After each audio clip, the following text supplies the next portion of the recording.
Let's go back. Way back.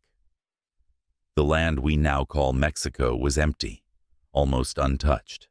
Then people came. They walked across a frozen land bridge called Beringia. Keep moving, one might have said.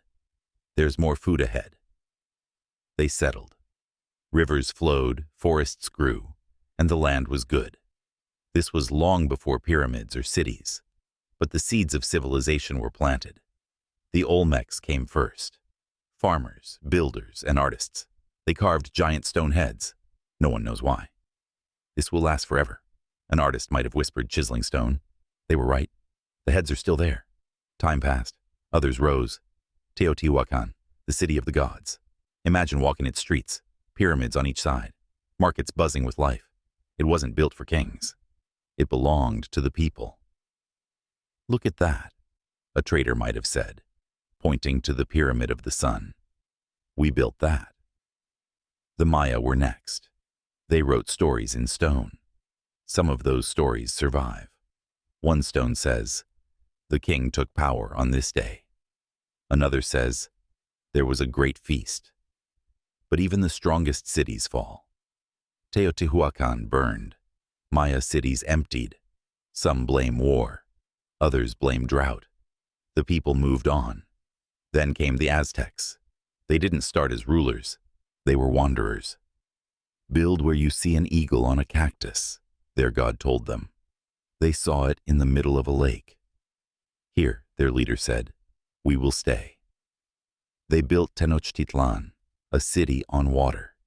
It shined, but their world was about to change. In 1519, strangers arrived. Hernán Cortés and his men came from the east. What do they want? An Aztec might have wondered, watching their ships. They wanted gold, power, control, but they also brought something else. Disease. Smallpox spread fast. Millions died. The Aztecs fought. They were brave, but it wasn't enough. In 1521, their capital fell. A new city was built on its ruins, Mexico City. We will rebuild, a survivor might have said, looking at the rubble. Mexico became New Spain. For 300 years, it stayed that way. Life was hard for most, but cultures mixed. Spanish and indigenous traditions blended. That mix is Mexico today. By the 1800s, people were tired of being ruled. In 1810, a priest named Miguel Hidalgo rang a church bell. The time has come, he said, for independence. They fought for 11 years. Finally, in 1821, Mexico was free. Freedom brought its own challenges. The 1800s were messy. Mexico lost land to the United States. France invaded. There were revolutions. Leaders came and went. Who do we follow? People asked. One leader stood out. Benito Juárez. Born poor, he rose to lead the country. We must build a nation of laws, he said, and he tried. The 20th century began with a bang, the Mexican Revolution. People wanted land, justice, change. This is our fight, Emiliano Zapata might have said, riding with his men. The revolution ended, but the struggle didn't.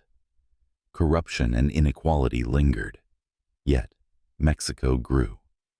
Factories, schools, and railroads were built. By the mid-1900s, Mexico was booming. We are moving forward, a teacher might have told her students, and for a while it seemed true.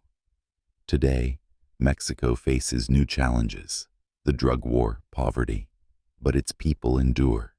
They celebrate their past while building their future. They hold on to hope.